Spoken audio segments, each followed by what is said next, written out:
Massacre of the Innocents is one of the bloodiest stories of the Bible. Herod the Great, King of the Jews, ordered the murder of thousands of babies in order to kill the infant Jesus. On the account from Matthew's Gospel rests Herod's reputation as a cold-blooded tyrant. He sent in his troops, but Jesus and his parents had escaped to Egypt. Herod was furious when he realized he'd been outwitted, and in Bethlehem and its surrounding district, he had killed all the male children who were 2 years and under. But there is much more to Herod than his infamous role as murderer in the Nativity story. He was a shrewd politician and visionary leader. For 37 years he ruled Judea, the land we now call Israel. A puppet king installed by Rome, he fought to win the hearts of a people who despised him.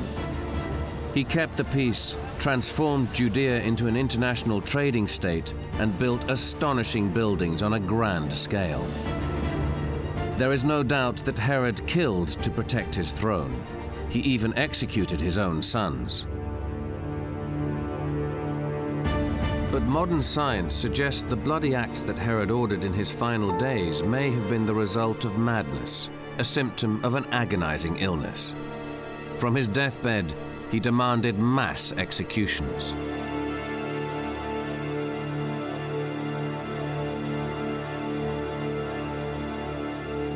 But did this jealous, volatile king really order the massacre of the innocents as the Bible says? Has this one story obscured the real Herod?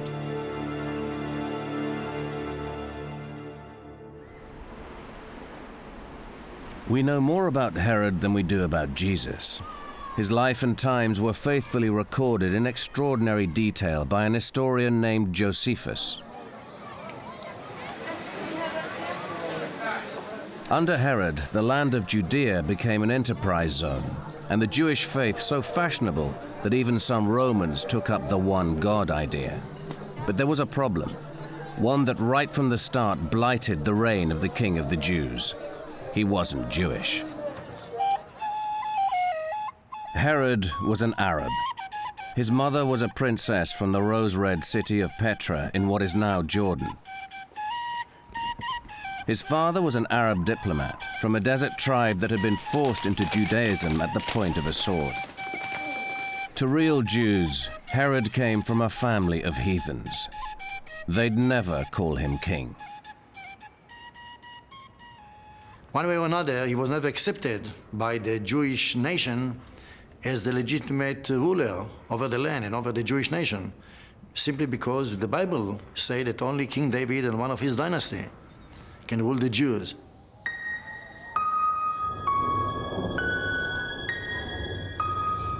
Herod was born in 73 BC.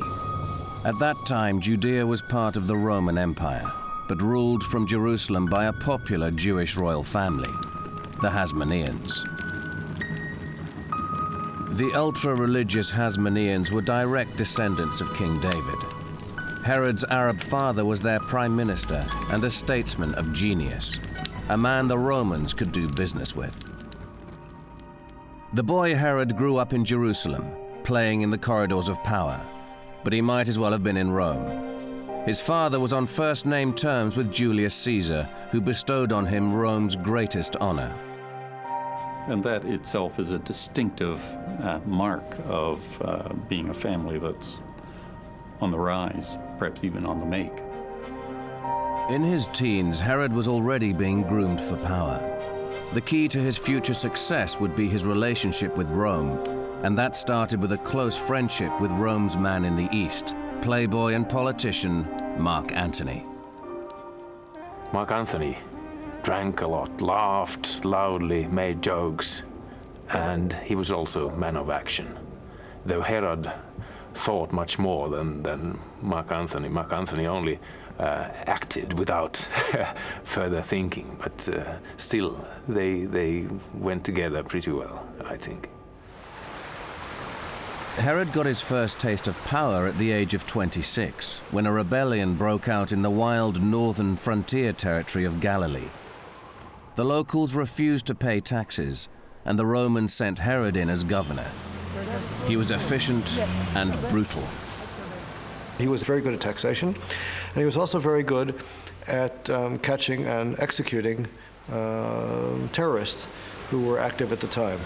Josephus speaks of brigands is the word Josephus usually uses, and of course you can wonder, were they criminals out plain and simple, or were they nationalist criminals who were thinking of taking advantage of the Roman problems to reestablish some sort of Hasmonean sovereignty?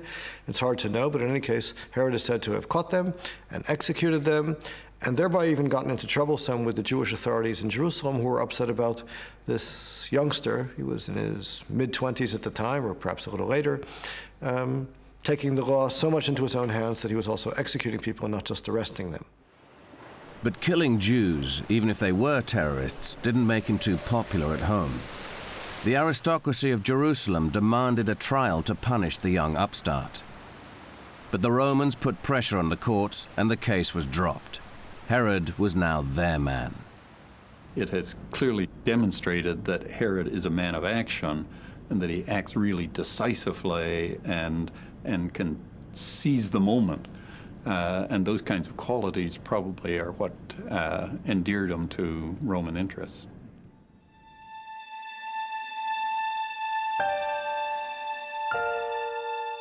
Herod was appointed Roman governor in Syria. He also took his first wife, Doris. Their son was the apple of Herod's eye. But after 6 years of marriage, he banished mother and child from his household. He had fallen for a Jewish princess.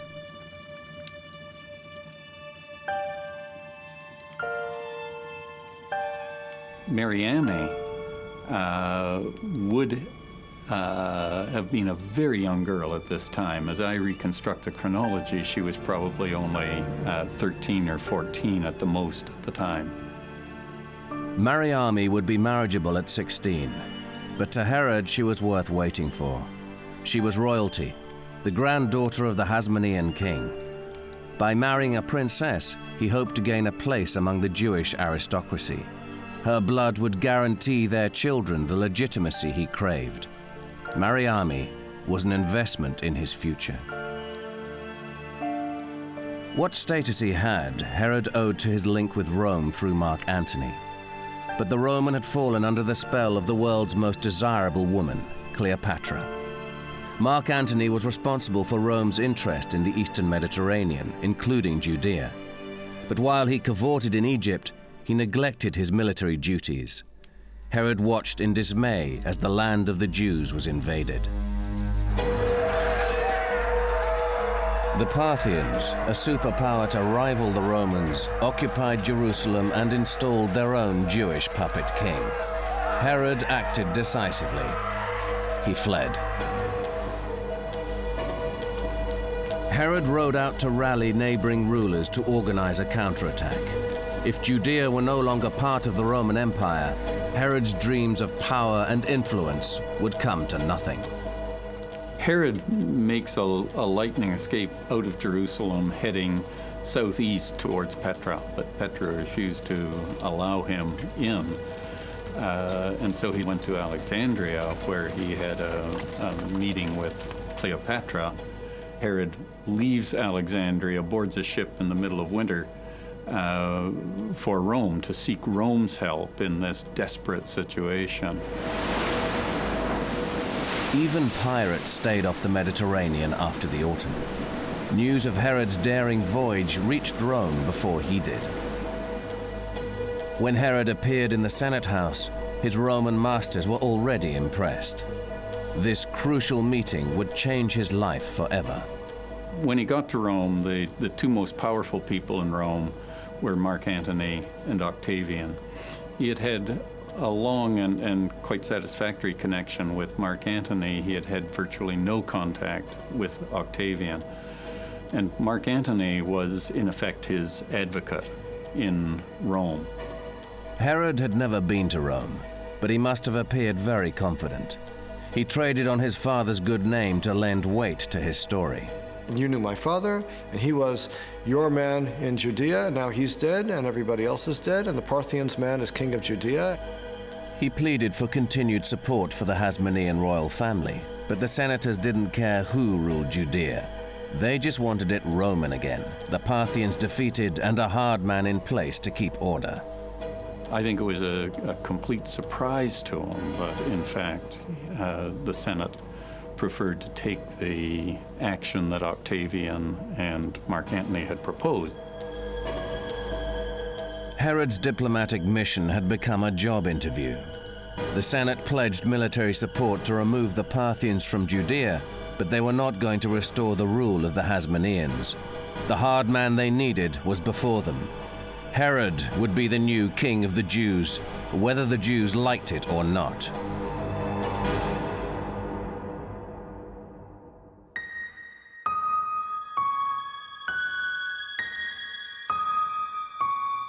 In 40 BC, the Romans made Herod king of the Jews. Before he could take the throne, he had to rid Judea of the Parthian invaders. But the Jews preferred the king the Parthians had installed. Herod was not welcome. With Roman military help, Herod began a long campaign against his own people. And it was only in the summer, to be safe, let's say, of 37 BCE. In other words, just about 3 years after the time when he actually was given the crown in Rome, that he was actually able to take his capital and set himself up as king. It was a hollow victory. The Roman oppressors might have named him King of the Jews, but to his subjects, only a descendant of King David was eligible. His authority was constantly in question. In his bid to gain legitimacy in the eyes of his people, Herod had now married his Hasmonean princess Mariamne. She bore him 2 blue-blooded Jewish sons, but there was a problem. Herod had deposed Mariamne's grandfather to become king. He adored her. She loathed him. As a result, Herod was racked with jealousy and paranoia. Whenever he went on a dangerous mission, he left instructions for Mariamne to be killed if he failed to return. Then, as now, Jerusalem was a city dedicated to worship. The real power in the land was held by the religious authorities on the Temple Mount. It was the site of King Solomon's temple, the Holy of Holies. To shore up his position, Herod desperately needed to win over the politician priests.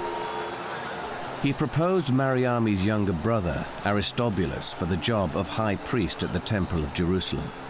The teenager was, of course, a Hasmonean princeling. When the boy first officiated at the altar, jubilant crowds swarmed to the Temple Mount, swooning with delight and hailing the return of the Jewish royals.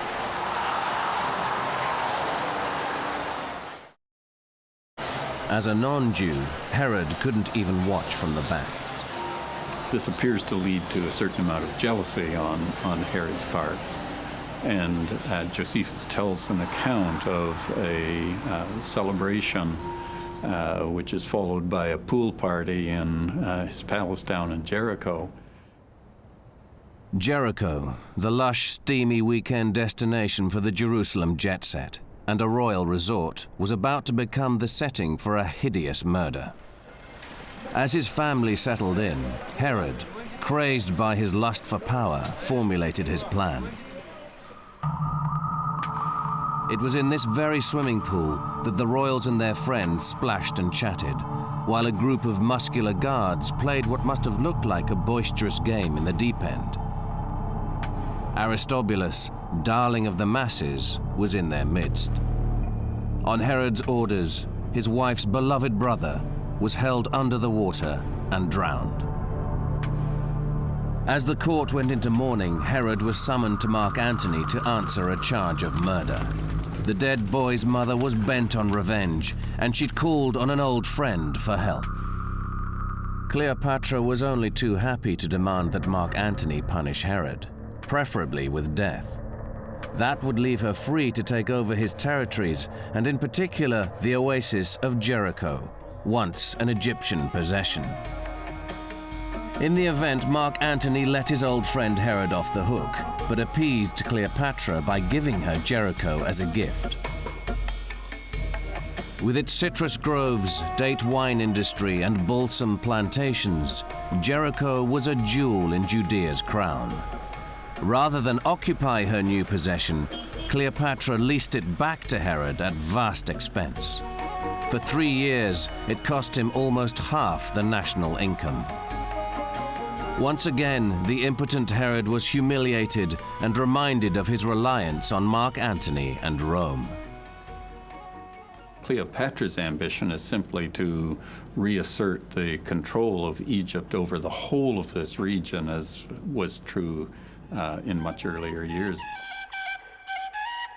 Herod resented Cleopatra's hold over Mark Antony, and she delighted in baiting him. When she came to Judea to survey her properties, she demanded that he escort her, and even tried to seduce him. Herod was the only man known to have resisted the world's most irresistible woman.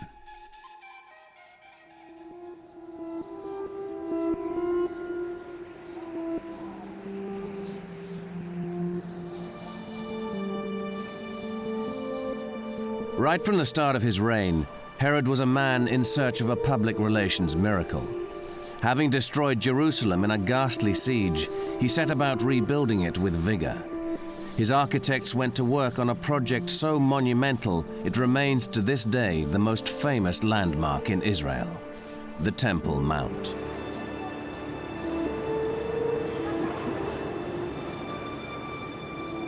It was the most elaborate, lavish, monumental, whatever, all the superlatives building. It's really a genius idea, and here, no doubt, Herod was monumental. The original temple built by King Solomon was the most sacred place in the Jewish world. Over 900 years old, it was a virtual ruin. While as a non-Jew he would never be allowed to enter it, Herod was bent on giving his people a new temple in a glorious setting. But it wasn't easy. The priesthood required him to lay out all his building materials before work began. Josephus says that when Herod began the project, there was a lot of suspicion on the part of Jews that he would manage to destroy things and not to rebuild them, because in the process of renovating, you have to destroy as well. And he tried to allay their doubts, and Josephus even has him betraying some resentment at them. He said, look, where were the Hasmoneans all these years? They were high priests. They didn't even attempt such a project. It took Herod 8 years to create a new Holy of Holies and dramatically expand the area of the Temple Mount itself.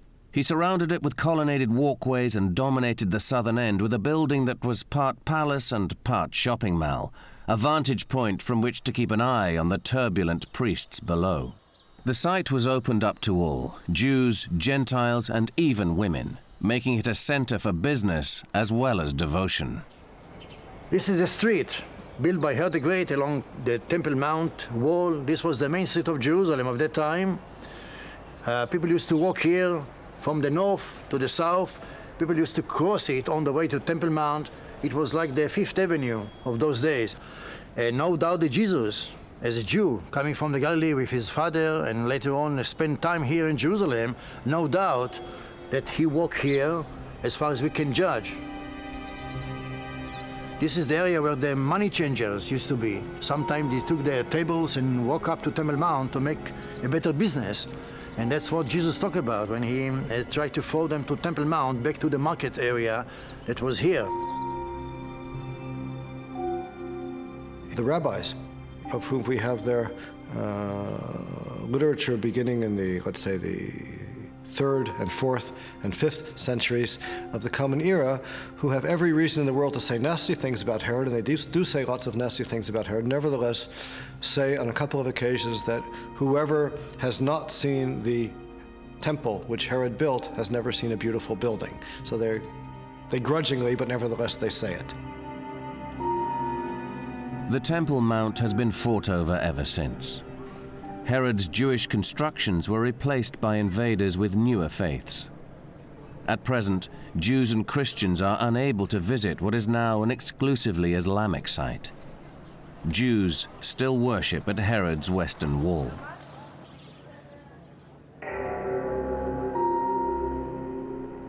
Rebuilding the temple was undoubtedly a shrewd move and an expensive gesture by the new king. I can imagine that the main motivation was political, interior politics. I'm not sure that Herod the Great was a great believer in God.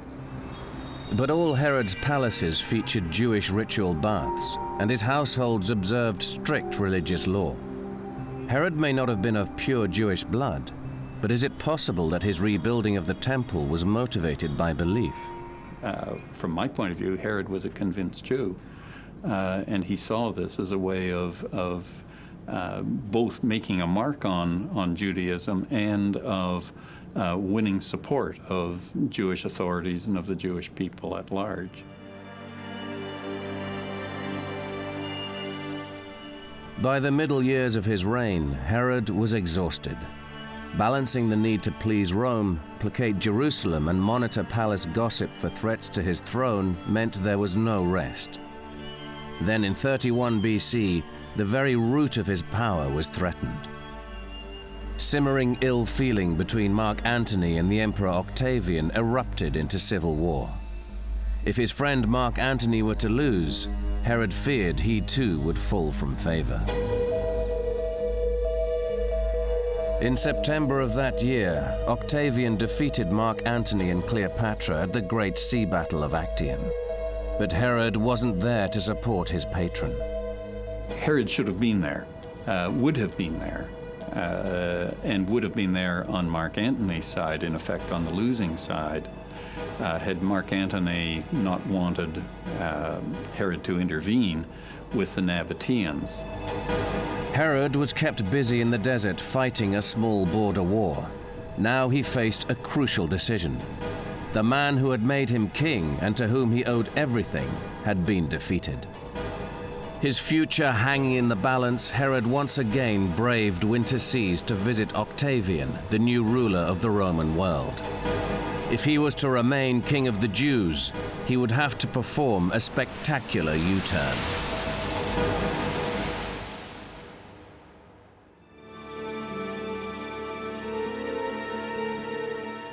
In 30 BC, Herod's patron Mark Antony took poison and died in his lover's arms. He did so knowing that Herod, the man he had called his friend, had already betrayed him. No sooner had Mark Antony been defeated at Actium than Herod sought a new alliance with his enemy Octavian. Herod's future rested on his ability to win the patronage of the new power in Rome. He goes explicitly without any of the paraphernalia of his royal status, without his crown, without his robes. He goes, in effect, cap in hand before Octavian. And he says, in effect, I make no apology. I was a supporter of Mark Antony's. I should have been at Actium. I would have been fighting on Mark Antony's side. I was loyal to Mark Antony during that whole period. But now, he said, I will offer my loyalty to you. I will be loyal from now on to Octavian. And the same kind of loyalty that I showed to Mark Antony will now be shown to you. Octavian, surprisingly in some ways, accepts the offer and confirms him in his kingship, offers him more lands to rule, adds to the size of Judea right at that moment in Rhodes as a response to this rather abject sort of picture of Herod on his knees before Octavian. It appeared to have been yet another triumph for Herod's silver tongue. But Octavian's remarkable open-handedness towards the friend of his old enemy may have had more to do with chests of silver. Octavian was bankrupt. Herod came in with at least 700 talents of pure silver. 1 talent is 30 kilos, as much as one man can carry. Huge amount of money. And from this background, it is quite obvious that it was not a problem for Augustus to keep Herod in power.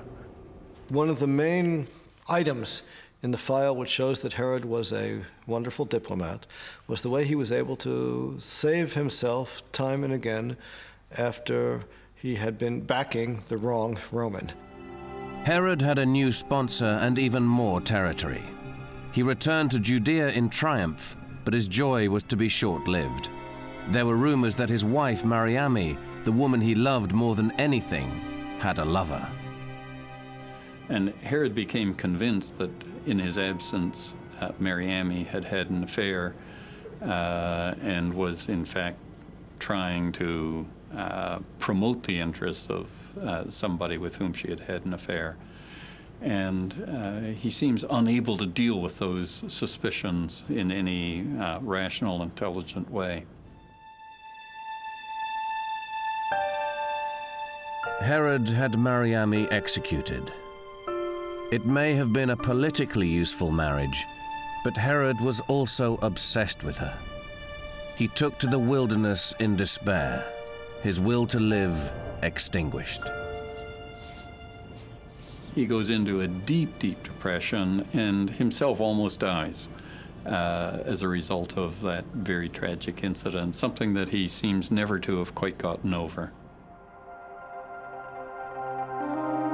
With the death of Mariamne, Herod had reached a turning point. Henceforth, he abandoned all efforts at impressing the Jewish elite with his Hasmonean connections. He could never change what he was, but he could glorify his name with monuments that would last forever. The main thing to remember is that kings in antiquity had two avenues of getting themselves a place in posterity. They could either do wars, or they could build, or they could do both.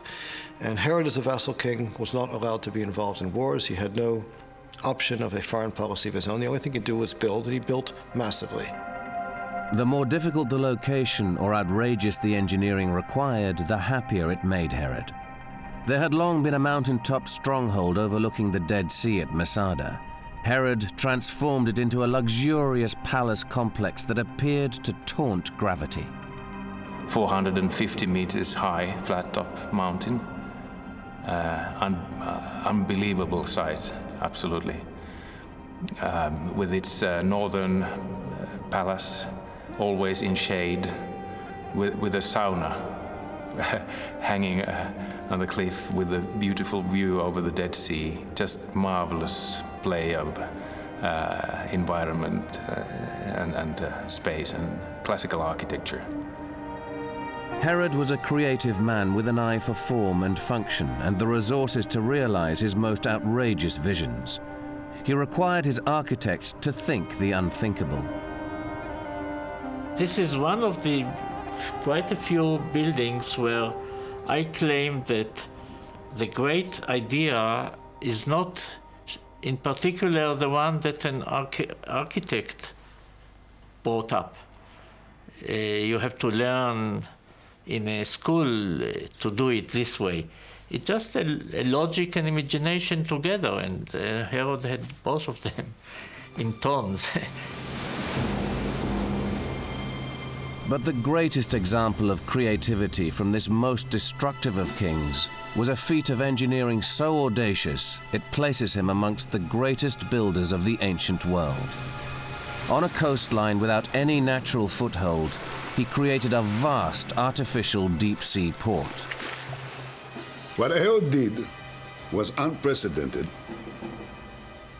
not only among the Jewish people, but rarely repeated by anybody else, including the vast and mighty Roman Empire. Avner Rabban of Haifa University believes Herod's port of Caesarea should be counted amongst the 7 wonders of the world. I mean, the pyramids are by far more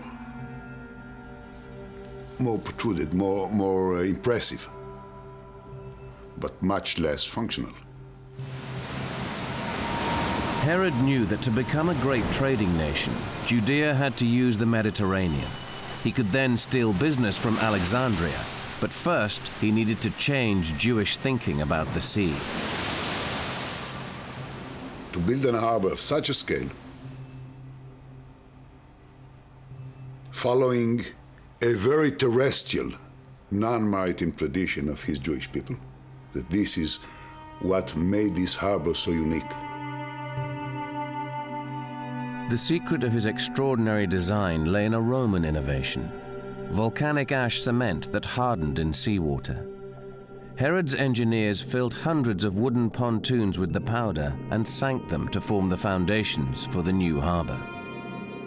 Today, only divers can examine the remaining traces of the ancient artificial reef. They have survived for 2,000 years, but above the surface, there is little left to see. First of all, forget about the modern one. Just in the middle of nowhere, in relation to the ancient one. What you have from the ancient one, if you see down here, this nicely cut, flat, what seemed to be bedrock, it's actually the top of the Herodian mole that continues, or let's say a quarter mile further west, turning half a mile to the north, so it's rather large area. It's about 40 hectares of confined ocean. Until Herod's bold move, a late harvest in Egypt meant grain-carrying ships bound for Rome had to brave winter seas. Now they had a safe haven in which to sit out the storms. It was an instant success. The harbor became a giant cash machine for Judea and a source of pride to Herod. One has to imagine what sense of achievement it would be to take an ocean like that, uncontrolled, wild, effective, and disciple it into well-confined, well-protected, beautifully function and instrumental entity to serve the Lord's demand, and the Lord in this particular case was Herod the Great. Caesarea started as a harbor and became a city. It was Herod's ideal world, a secular metropolis where it didn't matter where you came from. Caesarea wasn't just built by Herod, it represented everything he stood for. And so it was a city that looked in its direction westwards, across the Mediterranean at the same time as it was drawing trade in from the east towards it and acting as a great warehouse area. So it's a very liberal city. There are Jews living in the city. There's a small Jewish community, but the city itself is understood to be a city that is built essentially for a Gentile population. Caesarea was and still is a boomtown for the middle classes, commuting to destinations all around the Mediterranean and beyond. Well, Josephus says that Herod built Caesarea for the hierarchy and the harbor for the navigators. Caesarea, it's natural that it attracted people that could sense that they can grasp the opportunity of prosperity. And of course, there were Gentiles, there were Samaritans, Phoenicians came, Syrians, Greek, from all over the Mediterranean to settle here. The period was very open. I think basically, when you look at Caesarea in a big way, Herod built it to be a opposite balance, a counterpoint to Jerusalem. And you have on the coast Caesarea, and you have inland in Jerusalem, as it were, God's city. You have Caesar city and God's city. The way the rabbis of the Talmud will eventually put it, they will say that Jerusalem and Caesarea, when one goes up, the other goes down. 28 years into his reign, Herod was entitled to feel pleased with himself. He'd rebuilt the city of God and created a city of business. The Romans were pleased and his subjects were rich. But the remaining years of his reign would be characterized by murder and madness.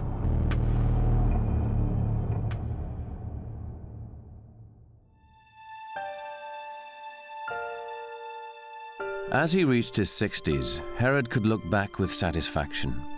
He'd kept Rome happy, made his nation rich, and built monuments that would last forever. But the future was less certain. Herod couldn't decide who should succeed him, and in his paranoia became suspicious that his children were plotting against him. In 14 BC, Herod was so desperate for someone he could trust that he brought back a wife and a son he'd banished 30 years previously. Doris and 4-year-old Antipater had been thrown out when he wanted Mariamne. Now, Antipater would become a front-runner in the battle for the throne. Herod's next 2 sons, Alexander and Aristobulus, were his children by Mariamne. They were also strong contenders, but Herod didn't trust them. They were Hasmonean aristocrats. Part of the background was some snootiness on their part that they, in fact, had been educated in Rome. And he was this provincial type who was getting old and hadn't had a very good education and hadn't really spent much time in the big city at all. I think that was probably part of it. They were named as his successors in his early wills, and it was clear that they would, in fact, take over. Herod thought they were scheming against him. My guess is that there's probably some truth to that suspicion on his part. Herod thought that they were trying to win over the support of the army.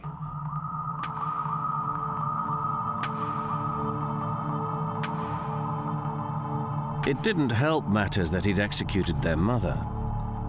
They may have heard the rumors that ever since her death, he'd kept her body embalmed in a jar of honey, and that in his madness, he visited her at night to continue their relationship.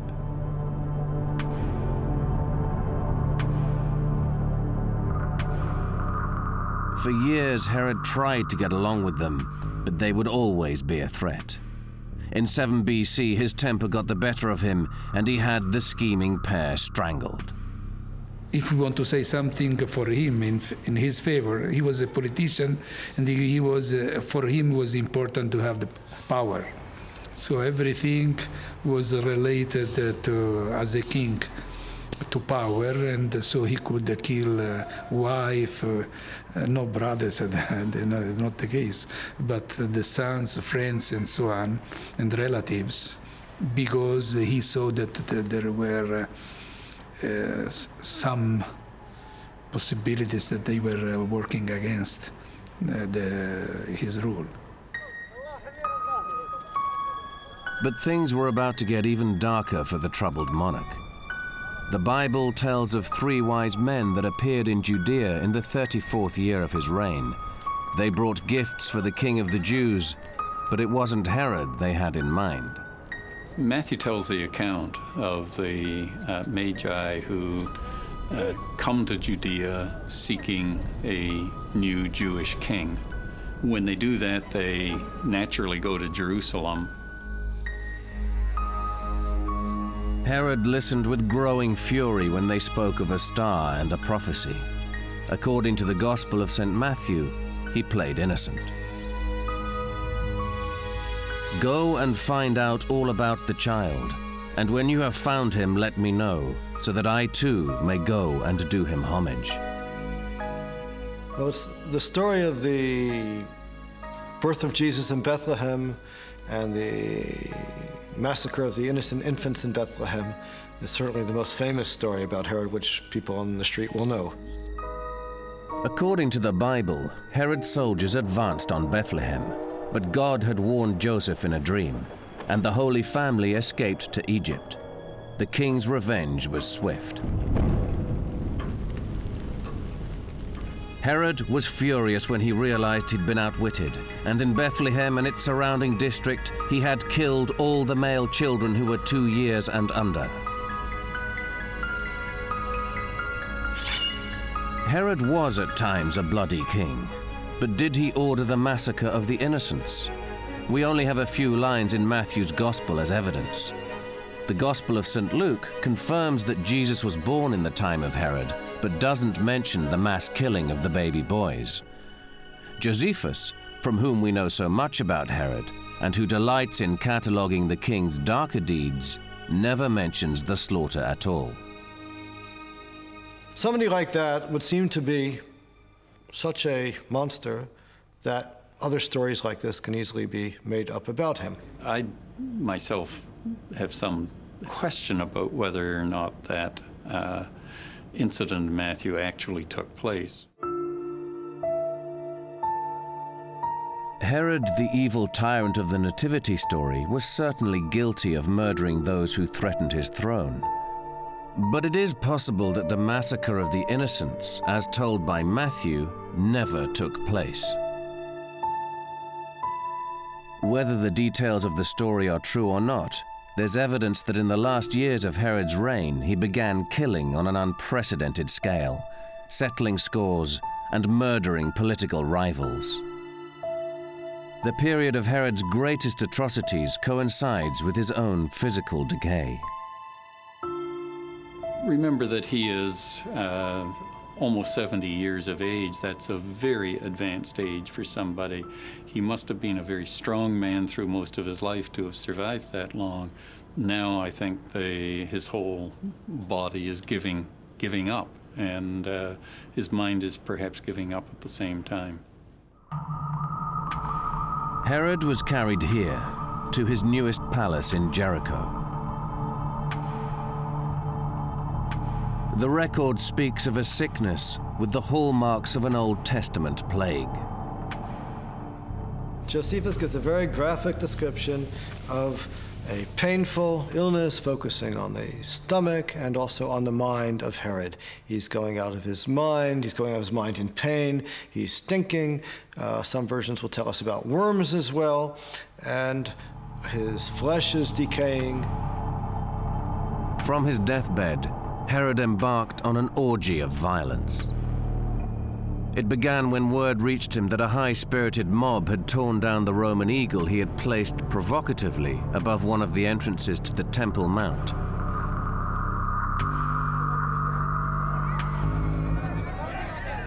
Some young students took the opportunity at the urging of one of their teachers to remove that eagle from the temple, viewing it as offensive.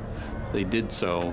And of course, Herod's retribution fell very quickly. He executed the students, he executed the teacher who was responsible for encouraging them. It was a rather, perhaps unnecessary action on his part, but one that seemed to him essential because it challenged his authority. Impatient for power, Doris's son Antipater now tried to mount a palace coup that would put him on the throne. Herod's firstborn, the son he had brought back from exile to succeed him, had jumped too soon. His father rallied, finding the strength to order his immediate execution.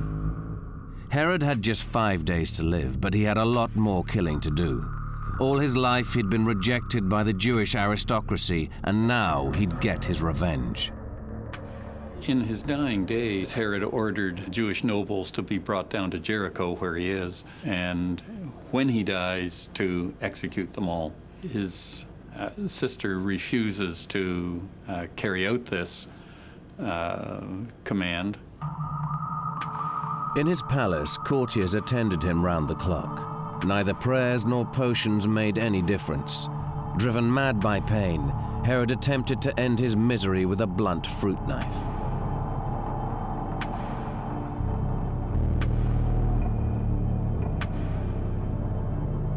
Like most rulers of the time, Herod had used violence to stay in power. But the insane bloodlust of his last days stands out.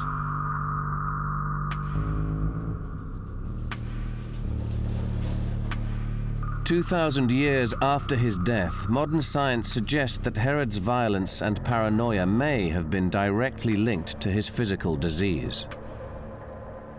At the Veterans Hospital in Seattle, pathologist Jan Hirschman has studied the accounts of Herod's last days. He believes the lurid details mask a description of actual symptoms. Herod's final killing spree might have been the result of acute kidney disease that literally drove him mad. In Josephus's case, he describes Herod as becoming increasingly depressed, actually attempting suicide unsuccessfully, and becoming more paranoid. And all these features have been seen in patients with untreated chronic kidney disease. As Herod's kidneys shrank to half their size, his body would have been engulfed by poisons. Presumably, this is what Herod's kidney would have looked like when he had chronic kidney disease. He was in an enormous amount of discomfort, partly because of the itching, secondly because of the abdominal pain, which again was very severe, third because of the movements of his limbs, which again was described as being very uncomfortable. Josephus also speaks of the royal genitals producing worms. Herod's madness is even more understandable. He may have had gangrene of the scrotum. When this gangrene occurs in the genital area, sometimes the surface of the scrotum, the whole skin, sloughs off, leaving bare the material underneath. And for somebody unfamiliar with the anatomy of the male genitalia, what is seen after the scrotum is removed is what looks very worm-like. When Herod finally died, he was taken to the only site he'd named after himself. Herodium was a palace sunk in the top of a man-made mountain. Below it, awe-inspiring pleasure gardens where his marble tomb lay waiting. Today, sheep graze where Herod's mighty funeral procession stopped, where thousands of soldiers and courtiers waited as he was interred, or may have been. According to Josephus, his golden casket lies somewhere here, but it has yet to be found.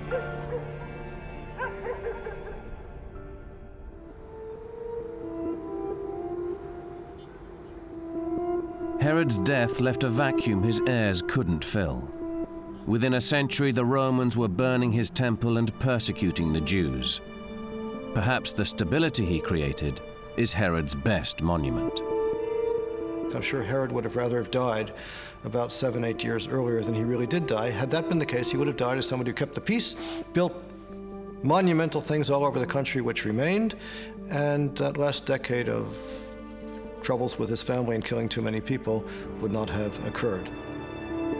A man of complex origins, always the outsider, Herod worked tirelessly to unite subjects of all backgrounds. Did he succeed where so many other rulers of his land have failed? With the Gentiles and with the Jews, he achieved a lot. He was the person who could rule this country in the best way, and I don't think that in the before and after we had such a personality who could unite such a difficult region. Herod longed for recognition and appreciation, but he achieved neither. 2,000 years later, in spite of his creative achievements, he is only remembered for ordering an act of cold-blooded murder that may never have happened at all.